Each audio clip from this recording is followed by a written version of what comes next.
Assalamualaikum warahmatullahi wabarakatuh. Selamat pagi guru pembimbing, Ibu Haja yang Almaduli SH, MH, dan teman-teman yang berbahagia.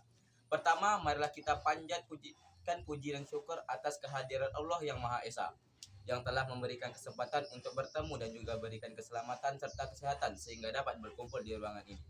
Saya Muhammad Ridwan selaku moderator akan membimbing jalannya acara pada siang hari ini, yang mana pada acara pagi hari ini akan membahas mengenai keberagaman masyarakat Indonesia dalam Bhinneka Tunggal Ika. Adapun anggota kelompok saya adalah Muhammad Asri, Muhammad Ridwan, Arzu Dafa Ananda, dan Faresa Hidayat. Sebelum memulai acara, berikut serangkaian acara yang akan berlangsung siang hari ini. 1. Pembukaan. 2. Penyajian materi. 3. Nutulen. Dan 4. Terakhir, penutup. Langsung saja ke sesi pertama, yaitu pembukaan. Mari kita ucapkan basmalah bersama-sama. Bismillahirrahmanirrahim. Selanjutnya adalah materi utama, yakni penyajian materi yang saya persilahkan Muhammad Asri untuk membacakan dan memaparkan materi yang pertama. Untuk Muhammad Asri, saya persilahkan. Baiklah, saya Muhammad Asri akan membahas tentang keberagaman masyarakat Indonesia dalam Bhinneka Tunggal Ika. Keberagaman Indonesia mengisyaratkan adanya suatu persatuan dan perbedaan. Persatuan ini menjadi hal yang sangat penting bagi Indonesia yang tidak dapat diubah oleh siapapun. Persatuan berarti perkumpulan dari berbagai komponen yang membentuk menjadi satu. Sedangkan kesatuan merupakan hasil perkumpulan tersebut yang telah menjadi satu dan utuh.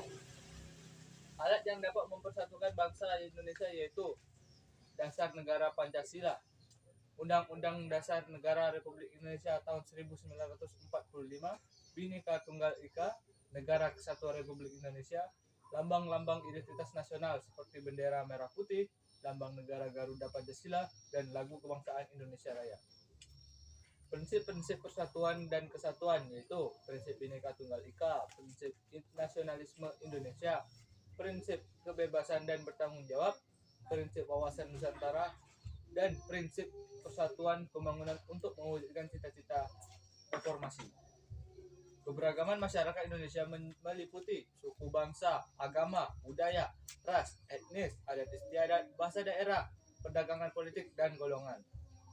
Mr. Van Vollenhoven mengungkapkan tentang sistem lingkaran hukum adat Rechtringen yang mengklasifikasikan dari sekian ratus adat di Indonesia menjadi 19 lingkaran hukum adat untuk suku bangsa, yaitu Aceh, Gayo, Alas, dan Batak, Minangkabau, Sumatera Selatan, Melayu, Bangka Belitung, Kalimantan, Minahasa, Gorontalo, Toraja, Sulawesi Selatan, Ternate, Ambon, Timor, Irian Jaya, Bali, dan Lombok, Jawa, Yogyakarta, Jawa Barat.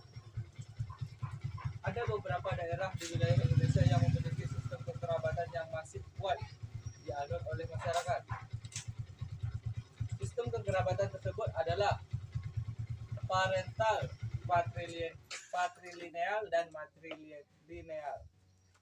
Sistem kekerabatan parental menarik garis keturunan dari kedua belah pihak, ayah dan ibu, kedudukan laki-laki dan perempuan sama. Sistem kekerabatan patrilineal menarik garis keturunan dari ayah, di mana kedudukan laki-laki lebih tinggi dibandingkan perempuan. Sistem kekerabatan matrilineal menarik garis keturunan dari ibu, yang di mana kedudukan perempuan lebih tinggi daripada kedudukan laki-laki.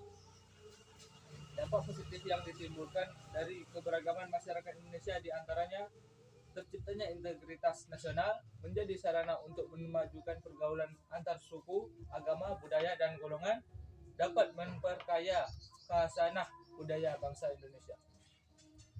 Sistem primordialisme yaitu pandangan yang berpegang teguh pada hal yang dibawa sejak kecil dulu, baik mengenai tradisi, adat istiadat, kepercayaan, maupun segala hal yang ada di lingkungan pertamanya.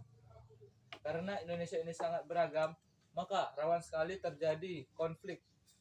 Macam-macam konflik berdasarkan jenisnya dapat digolongkan menjadi konflik antar suku, konflik antar agama, konflik antar ras, dan konflik antar golongan. Penyebab konflik antara lain tidak adanya persamaan pandangan antar kelompok, norma-norma sosial tidak berfungsi dengan baik sebagai alat mencapai tujuan, adanya pertentangan norma-norma dan masyarakat sehingga menimbulkan kebingungan bagi masyarakat, sanksi terhadap pelanggar atas norma yang tidak tegas atau lemah, tindakan anggota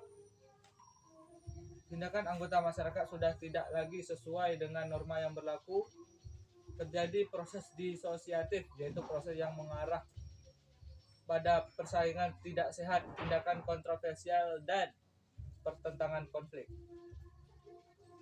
Berikut ini gejala yang memiliki potensi menjadi konflik.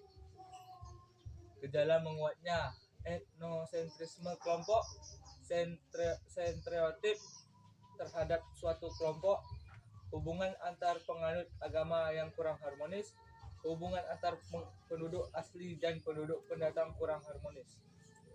Akibat terjadinya konflik adalah perpecahan dalam masyarakat, kerugian harta benda, korban manusia, kehancuran nilai-nilai norma sosial, dan perubahan kepribadian.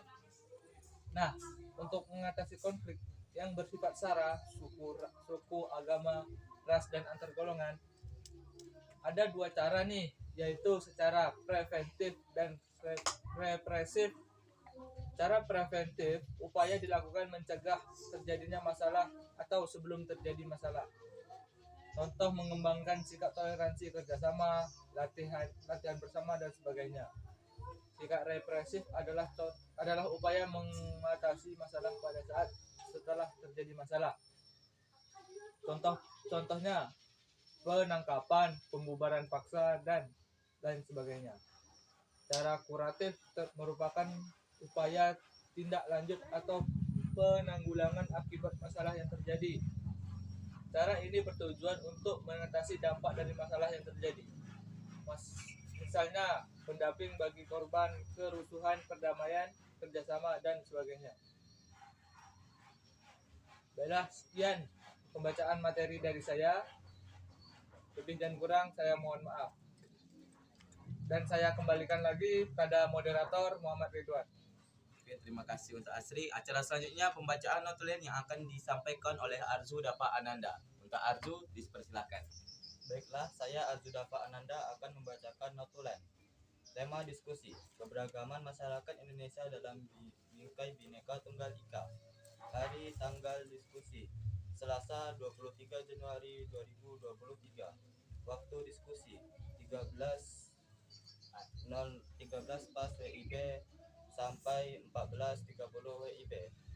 Moderator Muhammad Ridwan, narasumber Muhammad Asri, editor Faresa Hidayat, notulis Arzu Dafa Ananda.